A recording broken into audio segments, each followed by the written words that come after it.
नमस्कार, आप सभी लोगों का एक बार फिर से स्वागत है और मैं हूं विनीत अनुराग। आम भारतीयों से अंतर्राष्ट्रीय राजनीति के बारे में अगर पूछा जाए तो किसी विषय पर कम या ज्यादा उनकी जानकारी हो सकती है, लेकिन एक विषय है जिसमें वो पूरी तरह पारंगत और पीएचडी धारक हैं, और वह मुद्दा है पाकिस्तान के साथ भारत के रिश्तों का। पाकिस्तान का नाम सुनते ही एक अलग ही तरीके का मुस्कान आपके चेहरे पे आ जाता है। लगता है कि ये ऐसा विषय है जिस पर घंटों घंटों तक बोला जा सकता है। कोई पाकिस्तान को आतंकवादी देश कहता है, कोई पाकिस्तान को भारत का बेटा कहता है, छोटा भाई कहता है, शत्रु देश कहता है। अलग अलग तरीके से पाकिस्तान को संबोधित किया जाता है। भारत और पाकिस्तान के मैच होते हैं तो मैच कम और जंग युद्ध जैसे हालात ज्यादा होते हैं। ऐसे जज्बात, ऐसे जुनून दोनों तरफ होते हैं कि लगता है कि न जाने क्या इससे हासिल होने वाला है। तो ऐसे में स्वाभाविक बात है कि भारत और पाकिस्तान के मुद्दे पर जब भी चर्चा की जाएगी तो आपकी रुचि का वो क्षेत्र रहेगा। लेकिन आज पाकिस्तान के मुद्दे पर बात करने के लिए बहुत सी चीजें हैं, लेकिन हम बात करेंगे किसी एक स्पेसिफिक मुद्दे पर। बात तो की जा सकती है कि पाकिस्तान के मौजूदा आंतरिक हालात कैसे हैं, आंतरिक राजनीति कैसी है, पाकिस्तान का भविष्य क्या है, इस पर भी गंभीरता से बात की जा सकती है और इस पर अलग वीडियो हम बनाएंगे। लेकिन आज जो हम बात करने जा रहे हैं वो बड़ा गंभीर और संवेदनशील विषय है, और विषय ये है कि क्या पाकिस्तान के साथ भारत को अब अपनी आधिकारिक वार्ता शुरू कर देनी चाहिए। बातचीत क्या हमें पाकिस्तान के साथ शुरू कर देना चाहिए। अब यहां पर हमने कहा, देखिए, यूपीएससी जब भी प्रश्न पूछेगा तो वो आपके थॉट प्रोसेस को पूछेगा, आपके ओपिनियन को जानने की कोशिश करेंगे कि आप किसी मुद्दे पर क्या स्टैंड रखते हैं।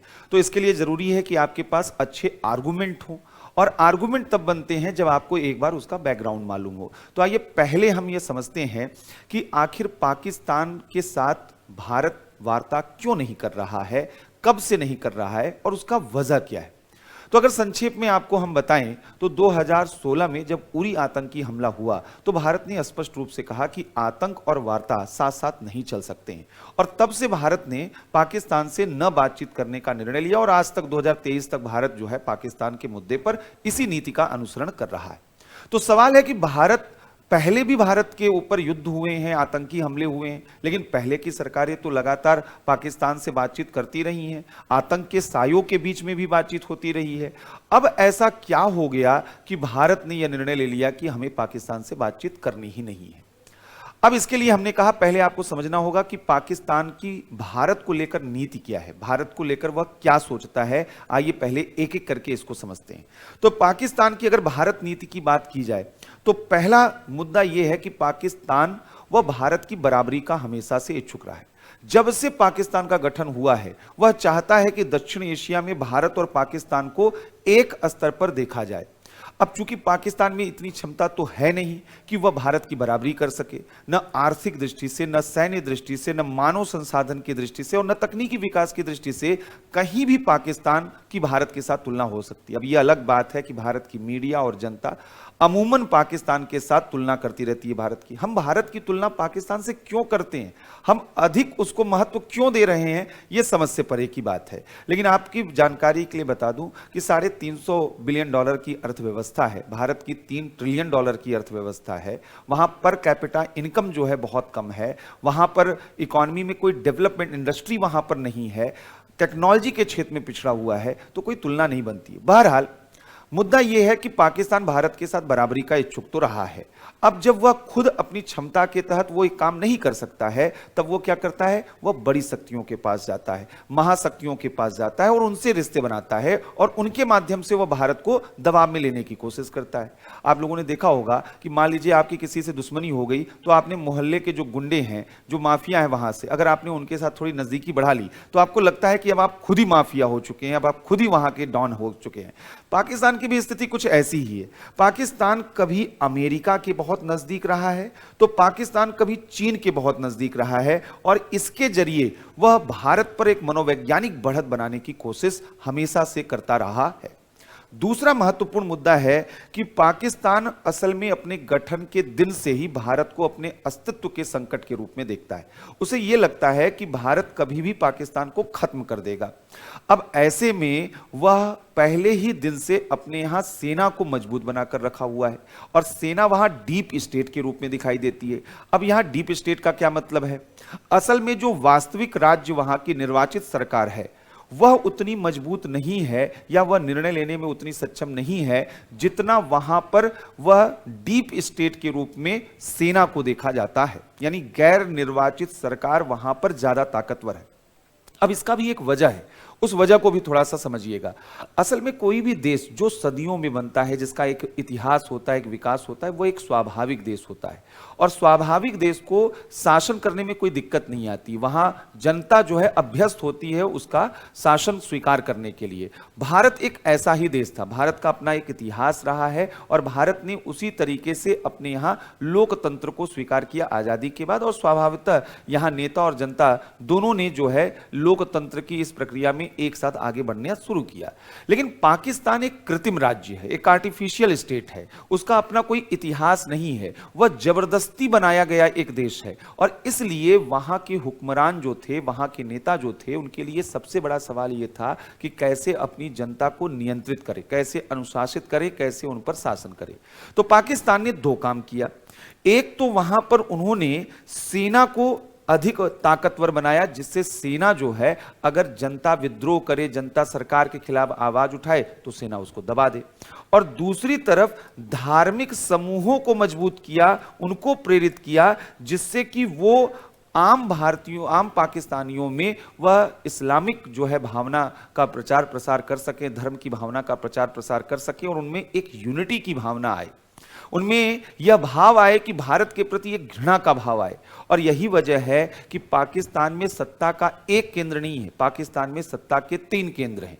एक तो वहां की चुनी हुई सरकार, दूसरा वहां की सेना और तीसरा वहां के जो धार्मिक समूह और धार्मिक संगठन हैं। और असल में पाकिस्तान आज अपनी जो सबसे बड़ी समस्या से जूझ रहा है वह इसी वजह से है, क्योंकि अब सेना वहां की सरकार को कुछ करने देती नहीं है और धार्मिक संगठन अब इतने ज्यादा उग्र, हिंसक और आक्रामक हो चुके हैं कि पाकिस्तान की सरकार उसको कंट्रोल कर ही नहीं पाती है। लेकिन यह अलग मुद्दा है। मुद्दा यह है कि पाकिस्तान भारत को अपने अस्तित्व के संकट के रूप में देखता है और इसीलिए वहां पर वह सेना के खतरे को वहां पर लेकर आता है। जनता की वैधता लेने के लिए, जनता पर नियंत्रण बनाने के लिए वो बताता है कि तुम खतरे में हो। पाकिस्तान ये बताता है कि भारत कभी भी हमारे ऊपर हमला कर सकता है और हम खतरे में। क्या आम पाकिस्तानी इस मुद्दे पर पाकिस्तानी सरकार का साथ देगा या नहीं देगा? बिल्कुल देगा। तो राष्ट्रवादिता वहां पर आती है और इसके आधार पर पाकिस्तान सेना को मजबूत बनाकर रखता है। स्थिति तो यह है, समझिए कि पाकिस्तान की जो दूतावास भारत में है, अगर उसे रिपोर्ट करना होता है तो वो विदेश मंत्रालय को बाद में रिपोर्ट करता है, पहले वहां की सेना को रिपोर्ट करता है। अभी हाल ही में जब आर्थिक संकट पाकिस्तान में बहुत ज्यादा चल रहा था, जब इमरान खान साहब की सरकार थी, तब पाकिस्तान के सेना अध्यक्ष ने बिजनेसमैन की मीटिंग बुलाई। आपने कभी सुना भारत में कि भारत की सेना जो है, सेना अध्यक्ष यहां पर बिजनेसमैन की मीटिंग बुला रहे हैं, यहां अन्य मामलों में दखल दे रहे हैं? भारतीय सेना अपॉलिटिकल है, वह गैर राजनीतिक है, राजनीति में कोई लेना देना उसका नहीं है। लेकिन पाकिस्तान में सेना हर तरीके का निर्णय लेती है और सेना का हर जगह हस्तक्षेप वहां पर है। और असल में भारत विरोध जो है वह सेना की सबसे बड़ी ताकत है, क्योंकि जिस दिन भारत विरोध खत्म होगा उस दिन सेना को भी कोई पूछने वाला नहीं होगा। फिर सेना की क्या जरूरत है? जब कोई डर ही नहीं, जब कोई खतरा ही नहीं, तो फिर सेना का महत्व क्या होगा? तो शांति काल में सेना का महत्व नहीं होता है। हमेशा सेना का महत्व कब होता है? जब संकट काल हो। और इसी संकट को पाकिस्तान निरंतर बनाए रखा हुआ है और वहां सेना को भी ताकतवर है। तीसरा, पाकिस्तान कश्मीर को अपूर्ण एजेंडा मानता है। उसका कहना है कि पाकिस्तान का जो निर्माण ही हुआ है उसकी मूल संकल्पना में कश्मीर अभिन्न रूप में जुड़ा है। पाकिस्तान का मतलब क्या होता है? पाक यानी पवित्र, स्थान का मतलब होता है कि स्थल यानी पवित्र स्थल है। अब इसमें जो के है वो के फॉर कश्मीर है और यहां पर अगर कश्मीर उसे नहीं मिलता है पाकिस्तान को तो पाकिस्तान पाकिस्तान हो जाएगा, उसका पूरा कंसेप्ट ही बदल के रख जाएगा। तो पाकिस्तान जो है वो ये चाहता है कि किसी तरीके से कश्मीर उसे मिल जाए। इसलिए वह भारत का विरोध इसलिए भी करता है क्योंकि हमेशा वह कश्मीर के मुद्दे को लेकर बड़ा संवेदनशील रहा है। इसीलिए कश्मीर में वह आतंकवाद को भी बढ़ावा देता है, कश्मीर में अलगाववाद को भी बढ़ावा देता है और साथ ही साथ कश्मीर के मुद्दे का अंतर्राष्ट्रीयकरण भी करता है, जिससे भारत की छवि खराब हो। लेकिन इसके बावजूद यहां पर पाकिस्तान के इन प्रयासों के बावजूद भारत ने अनुच्छेद 370 को समाप्त कर कश्मीर के एकीकरण में बड़ी तेजी के साथ गति बढ़ाई है। बहरहाल चौथा जो बड़ा मुद्दा है वो है मुस्लिम उम्मा की धारणा। पाकिस्तान की जो भारत को लेकर नीति रही है, वह नीति ये रही है कि वह अपने इस्लामिक पहचान को आगे बढ़ाना हमेशा से चाहता रहा है। पाकिस्तान ने इस्लामिक विश्व के तमाम देशों के साथ निकटतम संबंध बनाए मुस्लिम उम्मा के नाम पर, मुस्लिम फ्रेटर्निटी के नाम पर, खासकर सऊदी अरब के साथ। और इस जो है इस्लामिक विश्व के देशों को एकजुट कर वह भारत के खिलाफ उनका इस्तेमाल करता था। आपको मालूम है कि इस्लामिक देशों का एक समूह है OIC, जो ऑर्गेनाइजेशन ऑफ इस्लामिक कंट्रीज है। उसके मंच पर अमूमन जब भी वहां पर पाकिस्तान प्रस्ताव लाया था तो भारत के खिलाफ प्रस्ताव पारित होते थे। कभी अल्पसंख्यकों का मुद्दा, कभी कश्मीर का मुद्दा। भारत की छवि खराब करने के तमाम प्रयास वैश्विक स्तर पर इस मंच पर होते रहे और यह पाकिस्तान की अपनी नीति रही है। इसके अलावा पाकिस्तान लगातार भारत विरोध की नीति को वह कंटिन्यू करता रहा है। ऐसा नहीं रहा है कि ये जो हमने आपको मुद्दे बताए हैं, इन मुद्दों के आधार पर पाकिस्तान जो है वह भारत को लेकर कभी बातचीत करता हो, कभी सहयोगी रिश्ता रखता हो, कभी विरोधी रिश्ता। नहीं, उसकी फितरत ही है भारत का विरोध करना। और हाल फिलहाल के अगर कुछ उदाहरण लें तो इससे और चीजें आपको स्पष्ट होंगी। जैसे दक्षेस के मंच पर अभी 18वीं जब बैठक होनी थी, उसके पहले जो है यह देखा गया 18वीं बैठक में भारत के द्वारा कुछ प्रस्ताव रखे गए, जैसे कि दक्षिण एशिया में सड़क प्रस्ताव, सड़क मार्ग का प्रस्ताव रखा गया था, ऊर्जा प्रस्ताव रखा गया था, दक्षिणी एशियाई सार्क सैटेलाइट का प्रस्ताव रखा गया था।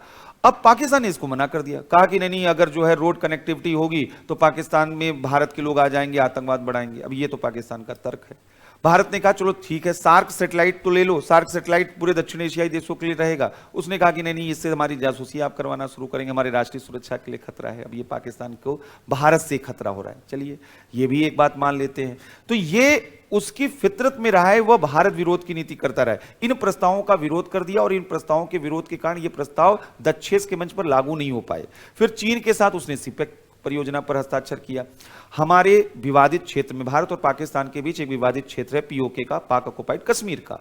अब उस क्षेत्र में अंतर्राष्ट्रीय परियोजना कैसे चलाई जा रही है, क्योंकि अभी तो वह विवादित क्षेत्र है, यहां तो अंतर्राष्ट्रीय परियोजना चलनी ही नहीं चाहिए थी। लेकिन चीन के साथ मिलकर उसने भारत को बिना विश्वास में लिए अंतर्राष्ट्रीय परियोजना शुरू कर दी। यह भी बताता है कि पाकिस्तान की नीयति और उसका इरादा क्या है। या इसी तरीके से हम देखें कश्मीर मुद्दे का राजनीतिकरण, हाल के वर्षों में लगातार वह कश्मीर मुद्दे का राजनीतिकरण करता रहा। कभी वहां पर जो है अलगाववादियों को राजनीतिक समर्थन देने की बात किया, कभी वहां पर उसने या वहां के जो मिलिटेंट थे उनको शहीद का दर्जा दिया, उन पर डाक टिकट वहां पर जारी किया। कुल मिलाकर पाकिस्तान कश्मीर मुद्दे को लेकर जो है वह अंतर्राष्ट्रीय स्तर पर भारत को लगातार घेरने की कोशिश करता रहा।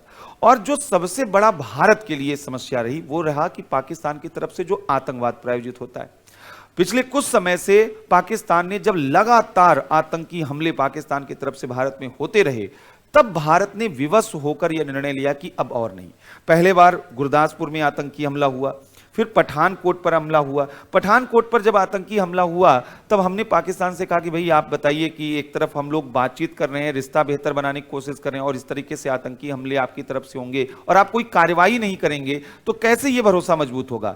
तो पाकिस्तान की सरकार ने कहा कि हम अपनी एक प्रोब टीम, अपनी एक जांच टीम भेजेंगे, आप अपने यहां उनको जाने दीजिएगा और तब उस आधार पर अगर पाकिस्तान के लोगों की संलिप्तता पाई जाती है हम कोई कार्रवाई करेंगे। हमने कहा ठीक है, ये कॉन्फिडेंस था, ये ट्रस्ट था। हमने कहा चलो ठीक है। हमने अपनी military base, Pathankot military base है, वहां पर उनकी जांच टीम आई और ये निश्चित रूप से ये गलत परंपरा है और ये नहीं होना चाहिए, लेकिन हमने उनको बुलाया, जांच उन्होंने यहां पर किया और फिर क्या हुआ, फिर उन्होंने कहा कि नहीं हमारे लोग तो इसमें शामिल ही नहीं है। ये हमेशा से पाकिस्तान का एजेंडा रहा है, डिनाइल मोड में रहा है। उसने आतंकवाद को कभी एडमिट ही नहीं किया कि उसके यहां आतंकवाद का शरण स्थल वो रहा भी है। फिर उरी पर आतंकी हमला हुआ और उरी पर हमला 2016 में जब हुआ तो भारत ने उसी दिन निर्णय ले लिया कि अब पाकिस्तान से और कोई बातचीत नहीं की जाएगी और पाकिस्तान के साथ बातचीत वहीं पर समाप्त हो गई। उरी हमले के बाद पाकिस्तान के साथ कोई वार्ता नहीं हो रही थी। बीच बीच में यह कहा जा रहा था कि शायद फिर से सकारात्मक माहौल बने, लेकिन 2019 का जब पुलवामा अटैक हुआ उसके बाद से तो भारत ने बिल्कुल ही वहां पर दूरी बना ली और पाकिस्तान के साथ हमारा जो वर्तमान नीति है कि अब पाकिस्तान से कोई वार्ता नहीं होगी। अब सवाल है कि यह मुद्दा अचानक फिर से चर्चा में आ गया है। चर्चा में इसलिए आया है क्योंकि अभी भारत ने पाकिस्तान के विदेश मंत्री को SCO के सम्मेलन में जो भारत में होना है वहां पे इनवाइट किया है और अभी कल का जो न्यूज़ है कि एससीओ का जो एनएसए लेवल का मीटिंग हो रहा है, उसमें पूरी संभावना है कि पाकिस्तान भी शामिल होगा। तो अब अगर इस तरीके के डेवलपमेंट हो रहे हैं तो बहुत से लोग कयास लगा रहे हैं कि क्या बातचीत को अब शुरू कर देना चाहिए। ये कयास तब से लगने शुरू हो गए थे जब जनवरी में ये देखा गया कि शाहबाज शरीफ साहब ने ये कहा कि हमने भारत के साथ 3 युद्धों से बड़े महत्वपूर्ण सबक लिए हैं। हम शांति चाहते हैं, युद्ध नहीं। युद्ध गरीबी, बेरोजगारी, भुखमरी, कुपोषण लेकर आता है और हम नहीं चाहते हैं कि अब हम युद्ध की स्थितियों में जाएं। तो वहां पर पाकिस्तान के प्रधानमंत्री ने यह कहा कि हमने 3 युद्धों में सबक लिया है, अब हम नहीं चाहते हैं कि यहां पर पाकिस्तान भारत के बीच में वह दरार हो, हम शांति चाहते हैं, ऐसा उन्होंने कहा। अब सवाल है कि जब पाकिस्तान के प्रधानमंत्री ऐसा बोल रहे हैं तो भारत अगर मना कर दे तो भारत की छवि कैसी होगी? बहुत से लोग कहेंगे बताइए कितना पाकिस्तान उदार है, पाकिस्तान किस तरीके से बातचीत कर रहा है, पाकिस्तान जो है इनिशिएट कर रहा है, वो जिम्मेदार देश है, ऐसा तो कहा जा सकता है। यह प्रोपोगेंडा वार हो सकता है। तो यहां पर पाकिस्तान के प्रधानमंत्री का जो नया प्रपोजल आया उसके बाद से कयास लगना शुरू हो गया है कि क्या वर्तमान सरकार पाकिस्तान के साथ बातचीत करने जा रही है या नहीं। हालांकि इसके पहले जब इमरान खान साहब प्रधानमंत्री थे तब उस वक्त जनरल अध्यक्ष कमर बाजवा साहब ने कहा था कि पाकिस्तान की समस्या है कि वह जियो पॉलिटिक्स के जरिए हमेशा से सोचता रहा है, अब जरूरत है कि वह जियो इकोनॉमिक्स की तरफ आगे बढ़े और इसके लिए पाकिस्तान को भारत के साथ विवादों का समाधान कर बातचीत करना चाहिए। किसने बोला? वहां के सेना के अध्यक्ष ने। तो सवाल यह है कि एक एक करके ये जो बयान हम देख रहे हैं, क्या अब इससे यह नतीजा निकाला जा सकता है कि पाकिस्तान वाकई भारत के साथ गंभीर है बातचीत करने के लिए? और अगर ऐसा है तो क्या भारत को भी बातचीत करनी चाहिए? आइए इस पूरे मुद्दे को हम लोग अलग अलग आर्गुमेंट के माध्यम से समझने की कोशिश करते हैं। पहले हम पक्ष में तर्क देखते हैं कि क्या यहां पर जो है भारत को वार्ता करनी चाहिए या नहीं करनी चाहिए। तो हम पहले विपक्ष में तर्क देखेंगे कि आखिर वार्ता करनी चाहिए या नहीं करनी चाहिए। तो क्यों वार्ता नहीं करनी चाहिए, पहले तो हम यहीं से सीधे शुरू करेंगे। वार्ता इसलिए नहीं करनी चाहिए क्योंकि अभी वार्ता का परिवेश नहीं है। वार्ता का परिवेश का मतलब क्या है? भारत ने पहले ही कहा था कि जब तक आतंक और वार्ता साथ साथ नहीं चलेंगे, जब तक पाकिस्तान आतंकवाद का संरक्षक बना रहेगा, तब तक भारत पाकिस्तान से बातचीत नहीं करेगा। मतलब क्या था? भारत का स्पष्ट यह कहना था कि पाकिस्तान आतंकवाद के खिलाफ ठोस कार्रवाई करे और अपने यहां जो आतंकी समूह हैं और खासकर जिन्होंने 2008 में भारत पर आतंकी हमला किया था उनके खिलाफ वह ठोस कार्रवाई जब तक नहीं करेगा तब तक भारत उसके साथ बातचीत नहीं करेगा। तो सवाल इस चीज का है कि क्या पाकिस्तान आतंकवाद के मुद्दे पर गंभीर है? क्या वह आतंकवाद के खिलाफ कोई ठोस कार्रवाई कर रहा है? 2008 के मुंबई आतंकी हमले के जो दोषी थे उनके संदर्भ में क्या पाकिस्तान ने कोई नई पहल वहां पर की है? तो अगर हम देखें तो नतीजा है कि कुछ भी नहीं। तो अभी पहली चीज है कि एक तो जो है वह पाकिस्तान बदला नहीं है। दूसरी चीज क्या है? दूसरी चीज यह है कि एक तरफ पाकिस्तान के प्रधानमंत्री बोल रहे हैं कि बातचीत करनी चाहिए और दूसरी तरफ वहां के विदेश मंत्री बिलावल भुट्टो ने भारतीय प्रधानमंत्री की बड़ी कठोर शब्दों में आलोचना की और यूनाइटेड नेशन के मंच पर तो यह भी कह डाला कि यूनाइटेड नेशन में कश्मीर मुद्दे को मुख्य मुद्दा बनाना बेहद कठिन कार्य हो चुका है। यानी वो अभी भी ऑब्सेस्ड हैं कश्मीर मुद्दे को लेकर, आतंकवाद के मुद्दे को लेकर। तो अभी कहा जा रहा है कि पाकिस्तान वह बोल तो रहा है लेकिन उसके आचरण से, उसके व्यवहार से ऐसा नहीं लग रहा है कि वह गंभीर है बातचीत करने के लिए। तीसरा, इसलिए भी वार्ता का परिवेश नहीं है क्योंकि पाकिस्तान खुद अभी अंदरूनी राजनीति के दांव पेचों का शिकार है, राजनीतिक अस्थिरता का शिकार है। एक सरकार गई, दूसरी सरकार आई, चुनाव होना है नहीं होना है, अभी कोई भी चीज स्पष्ट नहीं है। अभी हम बातचीत करना शुरू कर दें और यह सरकार हट जाए, दूसरी सरकार आए और उसकी नीतियां भारत विरोधी हो जाएं, तो भारत यह नहीं चाहता है कि सरकारों के बदलने से वह अपनी नीतियों को बदलता रहे। तो एक तो वार्ता का परिवेश नहीं है। दूसरा, सबसे बड़ा मुद्दा है कि सेना जो है वो वार्ता में बाधक बनने का प्रयास करती है और यह हमेशा से रहा है। हमने कहा सेना का तो अस्तित्व ही रहा है कि अगर भारत विरोध का नाम वह न ले तो सेना का जरूरत क्या रह जाएगा। तो सेना जब भी कभी ऐसा हुआ कि भारत और पाकिस्तान के बीच अच्छे रिश्ते बने, अच्छे माहौल बने, तो सेना वहां पर हमेशा कोशिश करती रही है वो बाधक बनने की। याद कीजिए जब वाजपेयी जी लाहौर यात्रा में गए हुए थे, कितना अच्छा माहौल बना हुआ था। बस यात्रा शुरू हो रही थी, रेल यात्रा शुरू हो रही थी, मैच खेले जा रहे थे, आम जनता का संपर्क एक दूसरे के साथ बढ़ रहा था, बड़ा अच्छा सा माहौल बन रहा था। फिर क्या हुआ? फिर सेना की ही वजह से परवेज मुशर्रफ साहब जब उस वक्त सेनाध्यक्ष थे और वहां उन्होंने जो है कारगिल घुसपैठ कर लिया। जब भारतीय प्रधानमंत्री लाहौर से वापस आए और उन्होंने शरीफ साहब को फोन किया कि भैया आपने कहा था कि जो है हम लोग अच्छे रिश्ते बनाएंगे, और आपने तो जैसे ही मैं लौटा और पीछे से आपने छुरा घोंप दिया है। तो नवाज शरीफ बड़े आश्चर्य में हुए। उन्होंने कहा कि ऐसा क्या क्या हुआ और क्यों बोल रहे हैं? तो भारतीय प्रधानमंत्री ने वहां पर कहा कि आपको मालूम भी नहीं कि कश्मीर में आपकी सेना ने घुसपैठ किया है। और सच्चाई यह थी कि नवाज शरीफ को मालूम ही नहीं था, सेना ने वो काम वहां पर कर दिया था। अब ये समझिए कि सेना इतनी ताकतवर है कि वहां की निर्वाचित सरकार को कोई मालूम नहीं, वहां के प्रधानमंत्री को कोई जानकारी नहीं और कारगिल में घुसपैठ हो रहा है। तो कहने का मतलब है कि सेना सबसे बड़ी बाधक तब भी थी और अभी भी। तो यहां पर सेना का जो इंटेंशन मोटिव है, जब तक वहां पर सरकार मजबूत नहीं होगी, जब तक निर्वाचित सरकार के पास शक्तियां वास्तविक नहीं होंगी, तब तक वार्ता का कोई मतलब नहीं निकलने वाला। तीसरा, एक तो जब भी वार्ता होती है पाकिस्तान एक स्वर अलापता है, कश्मीर कश्मीर और कश्मीर। भारत कहता है कश्मीर एक मुद्दा है, एकमात्र मुद्दा नहीं है। यानी भारत जो है वह समग्र वार्ता की बात करता है, कंपोजिट डायलॉग की बात करता है। भारत ने इस कंपोजिट डायलॉग में 8 क्षेत्रों की पहचान की, जिसमें जम्मू और कश्मीर का भी मुद्दा है, आतंकवाद और मादक पदार्थों की तस्करी का भी मुद्दा है, जिसमें सरक्रीक का भी मुद्दा है, जिसमें सियाचिन का भी मुद्दा है, जिसमें वुलर वैराज का भी मुद्दा है। इस तरीके के 8 क्षेत्र वहां पर पहचान किए गए हैं और भारत चाहता है कि जब बातचीत हो तो सारे मुद्दों पर बातचीत हो, एक या दो विषय पर बातचीत न हो। तो भारत जो है वो यहां पे, और अभी आप देखिए कि पाकिस्तान ने जो बातें बोली, प्रधानमंत्री ने शहबाज शरीफ ने क्या बयान दिया। उन्होंने कहा कि हम 3 बार से युद्ध लड़ चुके हैं, 3 बार से सबक सीख चुके हैं, अब हम चाहते हैं कि पाकिस्तान भारत के साथ वार्ता करे और विवादित मुद्दों खासकर कश्मीर मुद्दे का हम समाधान करें। पाकिस्तान का पूरा प्रयास केवल और केवल कश्मीर मुद्दे पर है। अगर ऐसा है तो यह बातचीत का कोई मतलब नहीं निकल के आएगा, क्योंकि यह फिर बातचीत आगे बढ़ नहीं पाएगी। तीसरा, अभी भी पाकिस्तान की जो भारत विरोधी नीतियां हैं वो लगातार देखी जा रही हैं।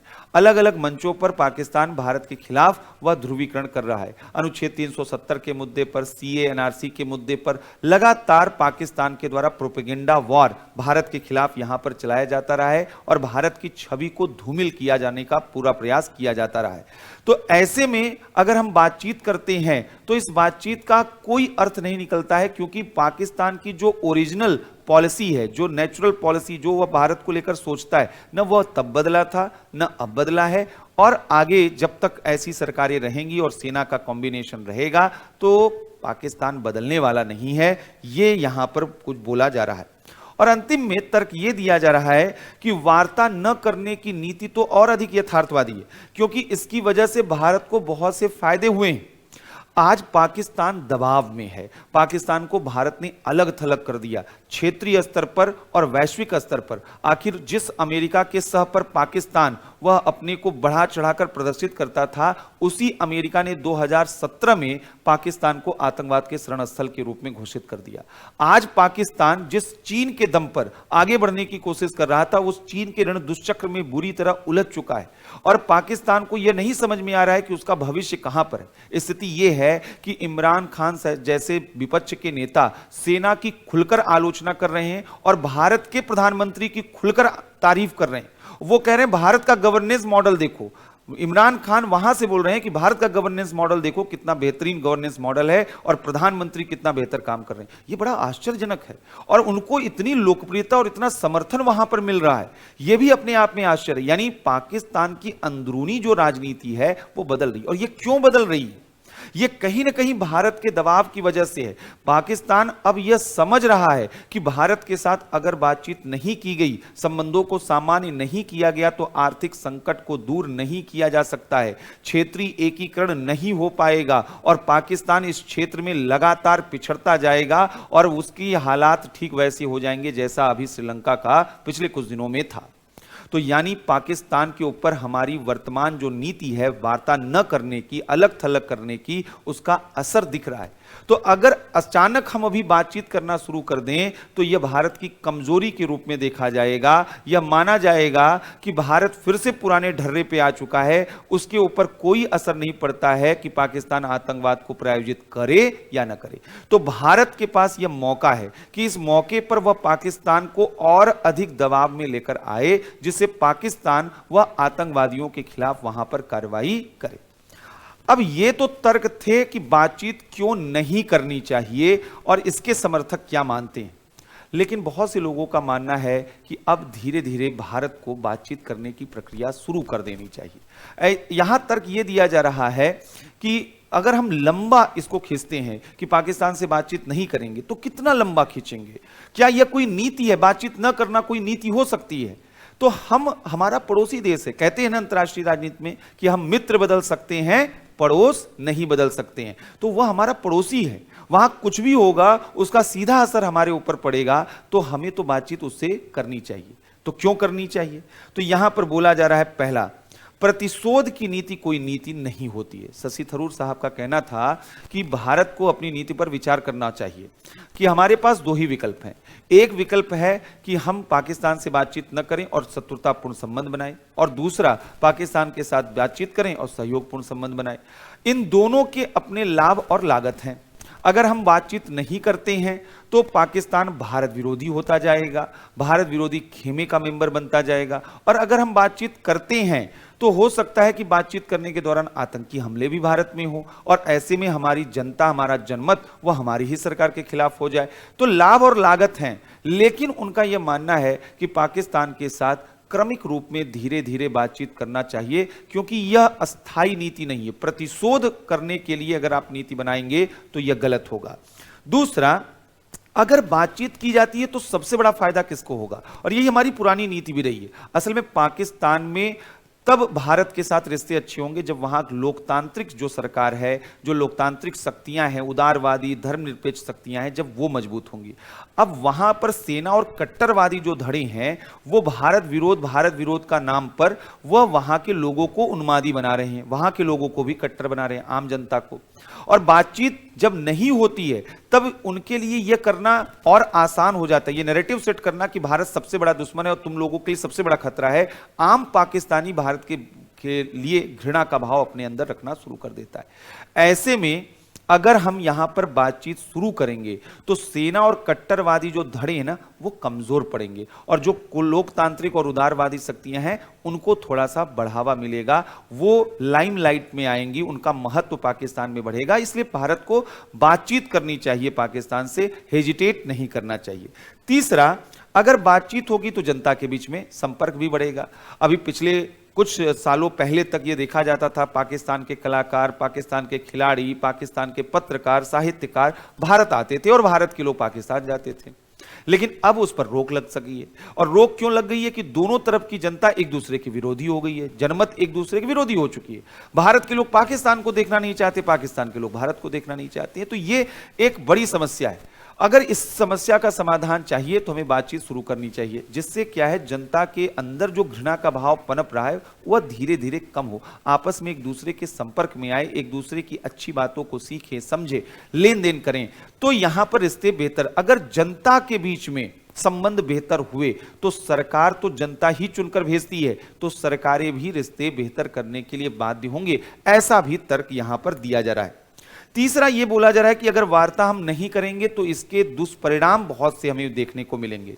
सबसे बड़ा दुष्परिणाम क्या होगा?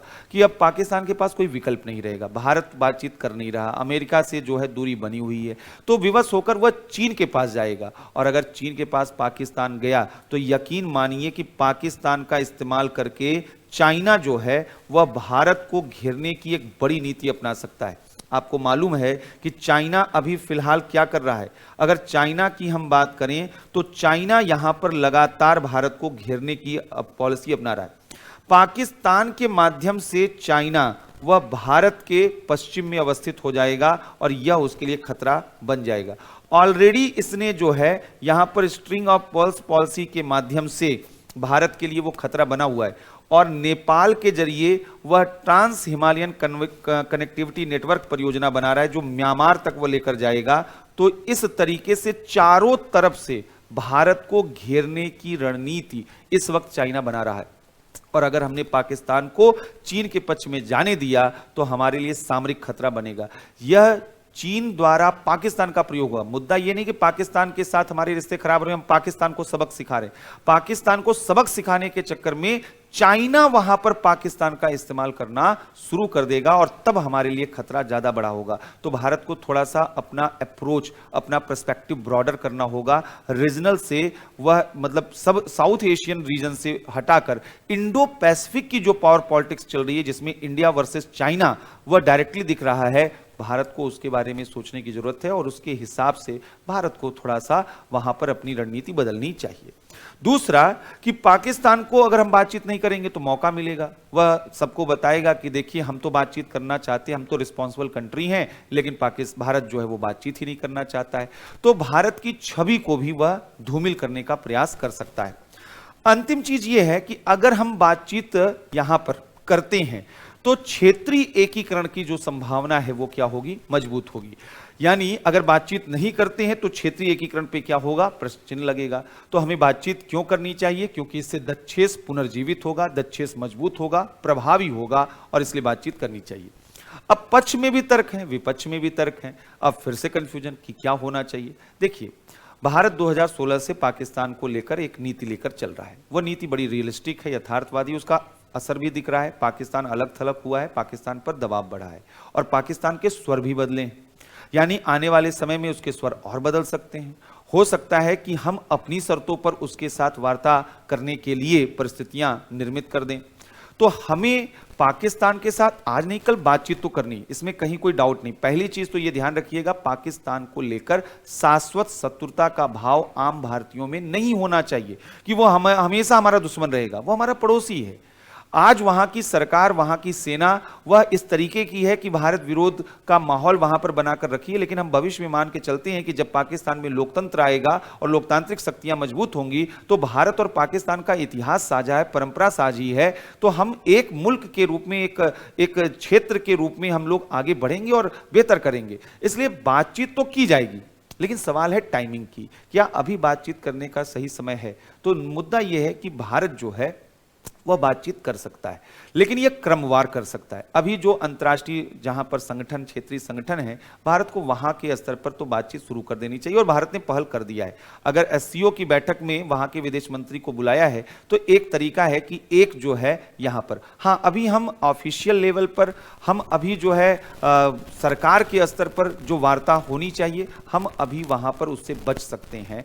हम वहां पर जो है अपनी शर्तों को मनवाने के लिए वहां पर प्रयास कर सकते हैं। तो एक तो यहां पर है कि इस तरीके के संगठन जो हैं, एससीओ हुआ या दक्षेस हुआ, इन मंचों पर अब हम धीरे धीरे हमें पहल करनी चाहिए और वहां पर जो है वहां पर कन्फ्रंट करना चाहिए पाकिस्तान को। हां, आधिकारिक स्तर पर अभी भी बातचीत करने की जो नीति है वह तब तक न शुरू की जाए जब तक पाकिस्तान वाकई एक जिम्मेदार देश नहीं बन जाता है। इस बीच जो भारत को काम करने की जरूरत है वो है जो बैक चैनल डिप्लोमेसी है और जो अनऑफिशियल जो रिलेशंस हैं, यानी जनता के बीच में इनफॉर्मल रिलेशन तो एटलीस्ट बनने चाहिए। हमने उस पर जो बैन लगाया है उससे क्या है, बातचीत करने की कभी भविष्य में परिस्थिति नहीं उत्पन्न होगी, क्योंकि जब दोनों देशों की जनता ही विरोधी होगी तो फिर बातचीत कैसे हो पाएगी। जनता के अंदर तो घृणा का भाव कम से कम नहीं होना चाहिए। तो खेलकूद के स्तर पर, साहित्य के स्तर पर, मनोरंजन के स्तर पर ये जो आदान प्रदान होते रहे हैं भारत और पाकिस्तान में, वहां पर उस पर रोक नहीं लगनी चाहिए और उस दिशा में भारत को और पाकिस्तान दोनों को सोचना चाहिए कि यहां पर जो है जनमत का जो है एक दूसरे के प्रति रवैया वह बहुत ज्यादा घृणा और नकारात्मकता पर आधारित न हो। तो फिलहाल भारत को पाकिस्तान से बातचीत करनी चाहिए या नहीं करनी चाहिए, यहां पर हमने जो आपको बताया कि पहला चीज समझना है कि जो क्षेत्रीय संस्थागत मंच हैं वहां पर जो है पाकिस्तान के साथ भागीदारी की जा सकती है, वह मजबूरी भी है और जरूरत भी है। लेकिन अभी भी आधिकारिक स्तर पर वार्ता के लिए भारत इंतजार कर सकता है, तब तक के लिए जब तक कि पाकिस्तान वह कोई ठोस आश्वासन, ठोस कार्रवाई नहीं करता है। और तीसरा, गैर आधिकारिक स्तर पर जनता के मध्य वार्ता और संवाद की संस्कृति को धीरे धीरे प्रेरित और प्रोत्साहित करने की जरूरत है। तो आपको यह कार्यक्रम कैसा लगा कमेंट बॉक्स में जरूर बताएं। मिलते हैं ऐसे ही किसी अन्य टॉपिक के साथ, अन्य मुद्दे के साथ। तब तक के लिए इजाजत दीजिए। धन्यवाद।